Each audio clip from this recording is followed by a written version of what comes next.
নমস্কার বন্ধুরা, শ্বশুর বোমা রান্নাঘর অ্যান্ড ব্লগ চ্যানেলে সকলকে স্বাগত। আজ শেয়ার করব মুগ ডাল দিয়ে সোয়াবিনের দুর্দান্ত স্বাদের একটা সম্পূর্ণ নিরামিষ রেসিপি, যেটা দিয়ে নাকি ভাত, রুটি, পরোটা সমস্ত কিছুই জমে যাবে। তাহলে কি করে তৈরি করব সেটাই দেখে নেওয়া যাক। সবার প্রথমে এইখানে নিয়েছি সোয়াবিন। এবার সোয়াবিনগুলোকে একটা বড় বোলের মধ্যে জল নিয়ে তার মধ্যে ভিজিয়ে রাখবো।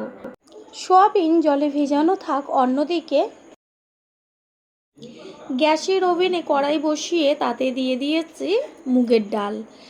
আর মুগের ডালের পরিমাণটা একটু বেশি হলে কোনো সমস্যা নেই, আরও ভালো লাগবে, সেই কারণে ডালটা একটু বেশি দিয়েছি। এবার গ্যাসের ফ্লেম লো টু মিডিয়াম করে ভালো করে ভেজে নেব।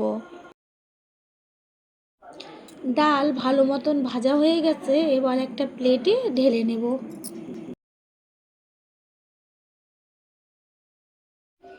জলের মধ্যে সোয়াবিনগুলো ভালো মতনভাবে ভিজে গেছে, কত সুন্দর ফুলে উঠেছে, একদম নরম হয়েছে।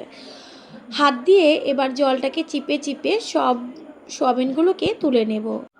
সোয়াবিনগুলো জলের থেকে ভালো করে চিপে চিপে তুলে রেখেছি। আর এইখানে গ্যাসের ওভেনে কড়াইটা বসিয়ে তাতে দিয়ে দিয়েছি সর্ষের তেল। তেলটা গরম হয়ে গেছে, এবার গ্যাসের ফ্লেম লোতে রেখে এর মধ্যে দিয়ে দিচ্ছি ছোটো চামচের 1 চা চামচ পরিমাণ জিরে। আর দিয়ে দেব গোটা গরম মশলা, যেমন এলাচ, দারচিনি, জয়িত্রী আর লবঙ্গ। দেব একটা শুকনো লঙ্কা আর 2টো তেজপাতা। ফোড়নটাকে ভালো করে ভেজে নেব। আর ফোড়নটা যখন ভাজা হয়ে যাবে, সুন্দর একটা গন্ধ বেরোবে, দিয়ে দেব 1/2 চা চামচ পরিমাণ হিং। যেহেতু সম্পূর্ণ নিরামিষ, সেই কারণে হিংটা ফোড়ন দিলে দারুণ একটা গন্ধ আসবে। গ্যাসের ফ্লেম লোতেই থাকবে। হিঙের থেকে সুন্দর একটা মিষ্টি গন্ধ বেরোচ্ছে। এবার এর মধ্যে দিয়ে দিয়েছি হলুদ গুঁড়ো, কারণ এখন দেব চেরা কাঁচা লঙ্কা আর গ্রেট করে নেওয়া আদা। তেলের মধ্যে কাঁচা লঙ্কা আর আদাটা ভালো করে ভেজে নেব। তেলের থেকে এত সুন্দর একটা গন্ধ বেরোচ্ছে, আদার কাঁচা লঙ্কাটাও ভাজা হয়ে গেছে। এবার দিয়ে দেব ছোট ছোট করে কুচিয়ে নেওয়া টমেটো। টমেটো তেলের মধ্যে ভালো করে ভেজে নেব যতক্ষণ পর্যন্ত টমেটোগুলো গলে না যায় আর কাঁচা গন্ধটা চলে না যায়। টমেটোটা তাড়াতাড়ি মজে আসার জন্য দিয়ে দিয়েছি পরিমাণ মতন লবণ। আর দিয়ে দেব ছোটো চামচের 1 চা চামচ পরিমাণ কাশ্মীরি লঙ্কার গুঁড়ো। ঝালের জন্য তো কাঁচা লঙ্কা ব্যবহার করেছি। ভালো করে তেলের মধ্যে নেড়ে চেড়ে নেব। এইভাবে যদি টমেটো আর লঙ্কার গুঁড়োটা একসাথে দেওয়া হয়, এত দারুণ একটা কালার আসে, যেটা নাকি দেখলে পরেই জিভের থেকে জল পড়ে যাবে। সাথে দিয়ে দিলাম পরিমাণ মতন হলুদ গুঁড়ো। সব কিছু মিশিয়ে নিয়ে এবার এটা ভাজা হতে থাক।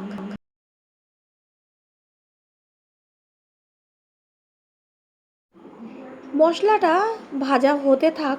অন্যদিকে গ্যাসের অন্য ওভেনে কড়াই বসিয়ে তাতে দিয়ে দিচ্ছি সাদা তেল। তেলটাকে ভালো করে গরম করে নিয়ে এর মধ্যে দিয়ে দিচ্ছি হলুদ গুঁড়ো, কারণ এর মধ্যে এখন আমি দিয়ে দেব ওই যে ভিজিয়ে রেখেছিলাম সোয়াবিনগুলো, সেই সোয়াবিন। আর তেলের মধ্যে যদি প্রথমেই সোয়াবিনটা দেওয়া হয়, চারদিকে তেলটা ছিটবে। হলুদ দেওয়ার কারণে আর তেলটা চারদিকে ছিটবে না। সোয়াবিনগুলোকে খুব ভালো করে বেশ লাল লাল করে ভেজে নেব। সোয়াবিনের মধ্যে দিয়ে দেব 1 চা চামচ পরিমাণ লবণ। এতে কি হবে, সোয়াবিনের মধ্যে লবণটা যাবে।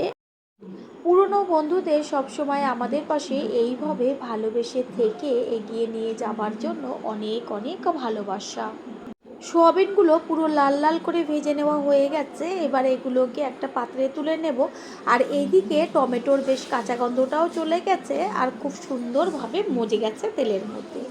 দিয়ে দিচ্ছি এই পর্যায়ে 1 চা চামচ জিরের গুঁড়ো, 1 চা চামচ ধনের গুঁড়ো, দেব অল্প পরিমাণ জল। এবার ভালোভাবে মশলাগুলোকে একসাথে মিশিয়ে নিয়ে ভালো করে কষিয়ে নিতে হবে।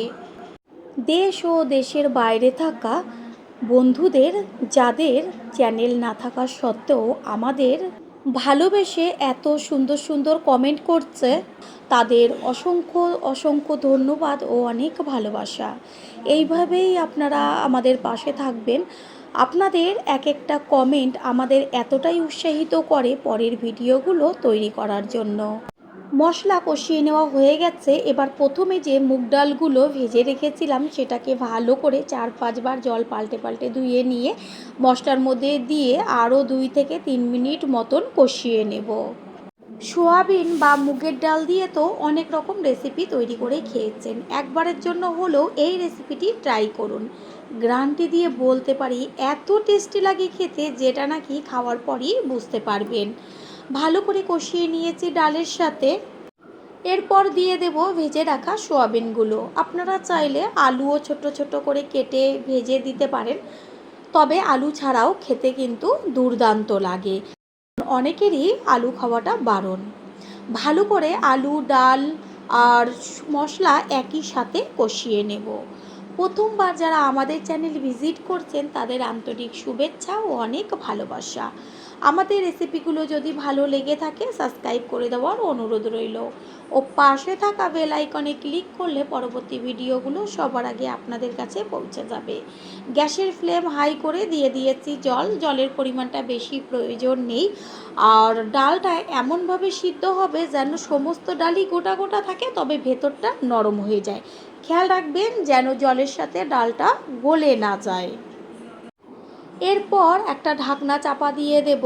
আর গ্যাসের ফ্লেম তো হাই করে দিয়েছিলাম, এবার লো ফ্লেমে ডালটা সিদ্ধ হবে, সেই জন্য লো ফ্লেমেই রাখতে হবে। বন্ধুরা, আপনারা যে যেইখান থেকে ভিডিওটি দেখছেন অবশ্যই কমেন্টের মাধ্যমে জানাবেন।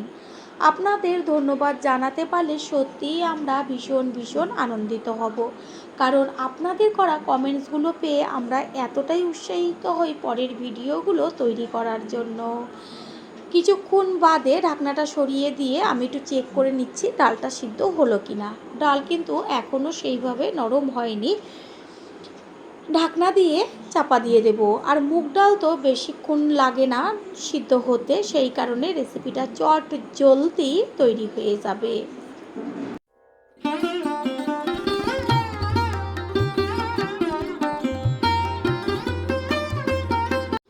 10 মিনিট বাদে ফিরে এসে কড়াইয়ে ঢাকনাটাকে সরিয়ে দিয়ে গ্যাসের ফ্লেম হাই করে খুন্তি দিয়ে নেড়ে চেড়ে নেব।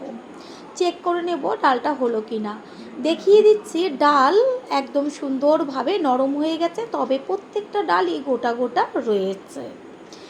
ভালো করে নেড়ে চেড়ে মিশিয়ে নেব।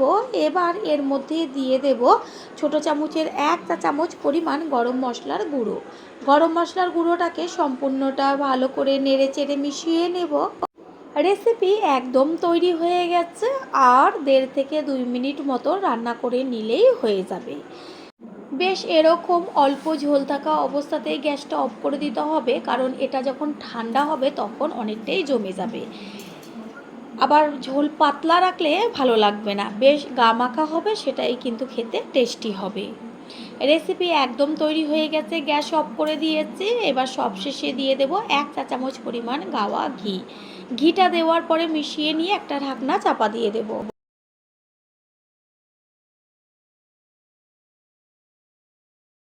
5 মিনিট মতন ঢেকে রেখেছিলাম, তারপর ঢাকনাটা সরিয়ে দিয়ে সম্পূর্ণ লুকটা দেখিয়ে দিচ্ছি। কত সুন্দর লাগছে দেখতে, দেখা মাত্রই জিভের থেকে জল চলে আসবে। তৈরি হয়ে গেল আজকের রেসিপি। এবার একটা পাত্রে তুলে নেব। আশা করি রেসিপিটি ভালো লাগলো। আর যদি ভালো লেগে থাকে একটা লাইক, কমেন্টস, পারলে একটা শেয়ার করে অবশ্যই জানাবেন। আপনাদের করা একটা লাইক ও লাইকের পাশে থাকা হাইপ আর একটা শেয়ার আমাদের কাছে অনেক অনেক গুরুত্বপূর্ণ। All friend, thanks for watching my video. আপনারা সকলে ভালো থাকবেন, সুস্থ থাকবেন। আবারও দেখা হবে অন্য কোনো রেসিপির এপিসোডে।